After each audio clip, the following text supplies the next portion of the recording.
अस्सलाम वालेकुम, welcome to our channel. तो उम्मीद है कि आप सब खैरियत से होंगे। तो आज की वीडियो बनाने का मकसद ये है कि आपको, क्योंकि जनवरी इनटेक आ रहा है तो बहुत सारे स्टूडेंट्स फिर से आएंगे यूके।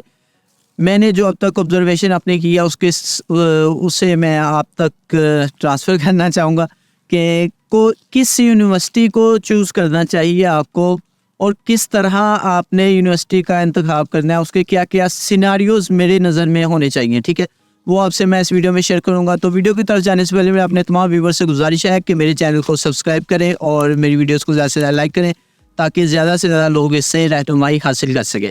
अच्छा, यूनिवर्सिटी को चूज़ करने के अंदर मेरे नज़दीक जो दो तरीक़ाकार हैं, ठीक है, वो मैटर करते हैं कि आप यूके में करने क्या आ रहे हैं। ठीक है, एक बंदा है जो पढ़ने आ रहा है, एक बंदा है जो यूके में पैसे कमाने आ रहा है। अगर आप कहें कि मैं पढ़ूंगा भी और पैसे भी कमाऊंगा तो ये थोड़ा सा मामला मुश्किल हो जाएगा। तो इस तरफ जाएंगे तो आप फंसे देंगे।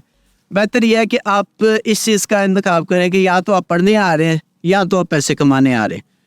दोनों काम आप एक साथ नहीं कर सकते। ठीक है, अब हम चलते हैं पहली चीज़ की तरफ। अगर आप पढ़ने आ रहे हैं तो यार यूनिवर्सिटीज़ यूके में, क्योंकि यूके का जो स्टडी सिस्टम है ना, ये पहले से मशहूर है कि लोग पढ़ने के लिए जी इंग्लिस्तान आते हैं, बरतानिया आते हैं।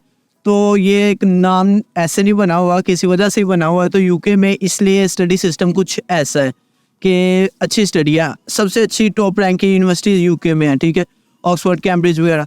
तो ये जो यूनिवर्सिटीज़ हैं इनकी फ़ीसिस हैं, इनके अलग मामला है। अगर तो आप पढ़ने के लिए आ रहे हैं तो ये यूनिवर्सिटीज़ आपको स्कॉलरशिप भी देंगी, आपको हर किस्म की जो है ना आसानी देंगी। अब इसके अंदर आपने क्या करना है कि आपने उस यूनिवर्सिटी को देखना है कि कौन सी यूनिवर्सिटी आपको सूट करती है। पहले आपने अपना कोर्स सेलेक्ट करना है कि मैं इस कोर्स के लिए आ रहा हूँ।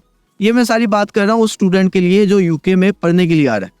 कोर्स सेलेक्ट करने के बाद आपने यूनिवर्सिटी सर्च आउट करनी है कि कौन कौन सी यूनिवर्सिटीज़ ये कोर्स ऑफ़र कर रही है और उनकी रैंकिंग क्या है और उनकी फ़ीस स्केड्यूल क्या है और वो कौन कौन सी स्कॉलरशिप्स ऑफ़र कर रही हैं।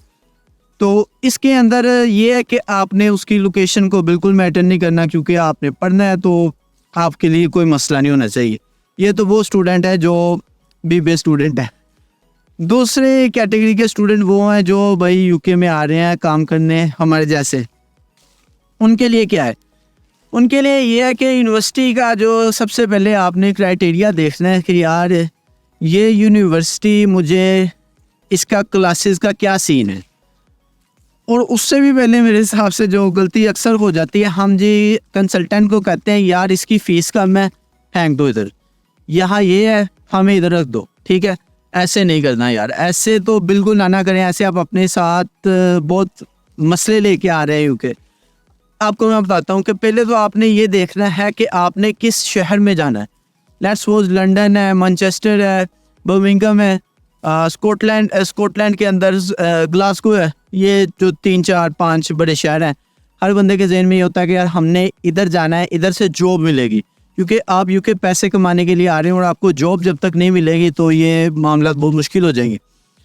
अब आपने जब देखना है कि यार मुझे जॉब के लिए आना है तो हमेशा बड़ी मार्केट प्लेस को हिट करना चाहिए। लेट्स सपोज आप लंदन जा रहे हैं तो फिर जो यूनिवर्सिटी है ना वो लंदन के करीब ही चूज़ आउट करें।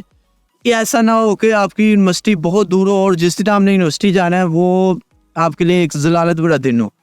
ये चीज़ होगी कि यूनिवर्सिटी आपके जो स्पेसिफिक आप जगह देख रहे हो उसके करीब हो जहां आपसे आपको जॉब मिल सके। दूसरी चीज़ ये होगी कि आपने देखना है कि यूनिवर्सिटीज़ का पुराना, इस यूनिवर्सिटी का जो पुराना कह लें तरीका वारदात है, ये कितने दिन क्लासेस कंडक्ट करती है। लेट्स सपोज जैसे मेरी यूनिवर्सिटी है 5 दिन क्लासेस कंडक्ट करती है। मुझे इस चीज़ का इल्म नहीं था, मैं मैनचेस्टर में रह रहा हूँ और मुझे मैनचेस्टर में मेरे पास जॉब है, मैनचेस्टर में जॉब मिल जाती है। लेकिन मेरी यूनिवर्सिटी है लिंकन में जॉब नहीं मिलती है और अब मुझे ट्रैवल करके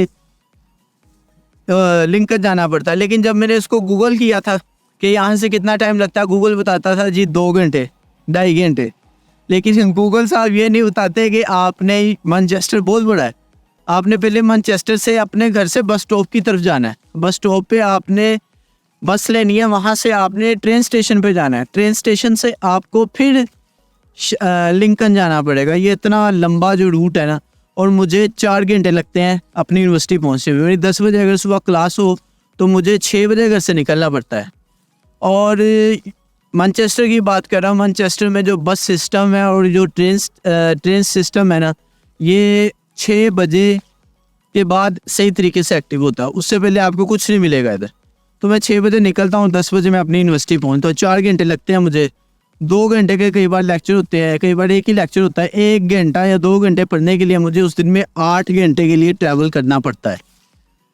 ये चीज़ होगी कि आपने देखना है कि यूनिवर्सिटी कितने दिन क्लासेस कंडक्ट कर रही है और कितने दिन आप जा सकते हैं, ठीक है। आपने उस हिसाब से अपनी यूनिवर्सिटी का इंतखाब करना है। फिर तीसरी चीज़ आ गई कि यूनिवर्सिटी स्कॉलरशिप क्या दे रही है। स्कॉलरशिप को देखें, कौन सी यूनिवर्सिटी कितने स्कॉलरशिप दे रही है, उसकी फ़ीस कितनी है। कुछ यूनिवर्सिटीज़ ऐसी होती हैं जो कंट्री वाइज स्कॉलरशिप देती हैं कि आप इस कंट्री से बिलोंग करते हैं तो आपको इतनी, जैसे मेरी यूनिवर्सिटी है वो पाकिस्तान के स्टूडेंट को 4000 की स्कॉलरशिप देती है। तो उसके बाद आपकी फ़ीस जो इस साल के हिसाब से 11,000 राउंड ओवर बन जाती है। इसको भी मद्देनज़र रखें। उसके बाद आप चेक करें कि जो यूनिवर्सिटी है इसका पास करने का, इसका जो कह लें कितने ये लीनियंट है, क्योंकि आपने यूनिवर्सिटी से पास आउट भी होना है, क्योंकि अगर आप पास आउट ना हो सके तो आपको PSW नहीं मिलेगा। तो ये भी देखें।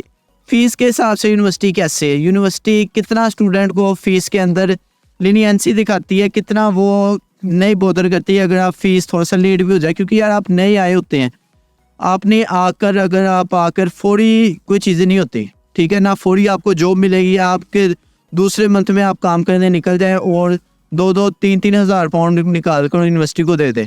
तो आपने ये भी देखना है कि यूनिवर्सिटी आपको फ़ीस के हिसाब से आपके साथ कैसे चलेगी। ये तमाम चीज़ें आपने सोचने के बाद अपनी यूनिवर्सिटी का इंतखाब करना है। सिर्फ ये नहीं सोचना कि यार मैंने UK जाना है।